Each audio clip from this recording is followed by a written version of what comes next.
ইতিহাস তৈরি করে পিটার বাটলারের অধীনে প্রথমবারের মতো নারী ফুটবল এশিয়ান কাপে খেলতে যাচ্ছে বাংলাদেশ। বাছাই পর্বে নজরকাড়া পারফর্ম করেছে ঋতুপর্ণারা। 2026 সালের মার্চ মাসে অস্ট্রেলিয়ার মাটিতে অনুষ্ঠিত হবে 12 দেশ নিয়ে নারী এশিয়ান কাপ।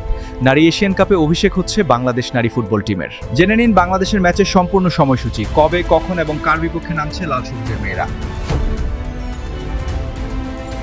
গ্রুপে বিতে বাংলাদেশের প্রতিপক্ষ চায়না, উত্তর কোরিয়া এবং উজবেকিস্তান। সবগুলো ম্যাচ সরাসরি সম্প্রচার করবে টি স্পোর্টস। বাংলাদেশের অভিযান শুরু হবে 3 মার্চ দুপুর 2টায়। প্রথম ম্যাচেই প্রতিপক্ষ চীন। ফিফা র্যাঙ্কিংয়ে বাংলাদেশ যেখানে 112 নম্বরে, সেখানে চীন রয়েছে 17 নম্বরে। অর্থাৎ প্রথম ম্যাচেই বাংলাদেশকে ভাঙতে হবে চীনের মহাপ্রাচীর। কঠিন কিন্তু অসম্ভব নয়, কারণ ফুটবল বারবার দেখিয়েছে র্যাঙ্কিং নয়, সাহসী শেষ কথা বলে। এরপর 5 মার্চ সকাল 8টায় দ্বিতীয় ম্যাচে বাংলাদেশের মুখোমুখি উত্তর কোরিয়া। ফিফা র্যাঙ্কিংয়ে যাদের অবস্থান 9 নম্বরে। এ ম্যাচে অপেক্ষা করছে আরেকটি পাহাড়সম চ্যালেঞ্জ, যেখানে প্রতিটি মুহূর্তে পরীক্ষা হবে বাংলাদেশের মানসিক দৃঢ়তা আর লড়াইয়ের মানসিকতা। গ্রুপ পর্বের শেষ ম্যাচে 9 মার্চ দুপুর 3টায় বাংলাদেশের প্রতিপক্ষ উজবেকিস্তান।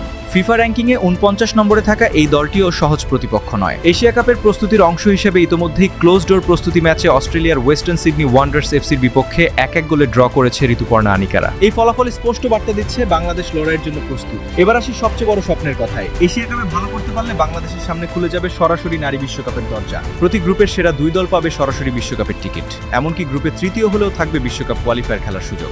সেক্ষেত্রে বাংলাদেশের প্রয়োজন অন্তত একটি জয়। আপনার কি মনে হয় বাংলাদেশ কি পারবে বিশ্বকাপের টিকিট নিশ্চিত করতে? আপনার মতামত কমেন্টে জানান। আর এমন আরও ফুটবল নিউজ পেতে সাবস্ক্রাইব করুন এক্সট্রা টাইম। ধন্যবাদ।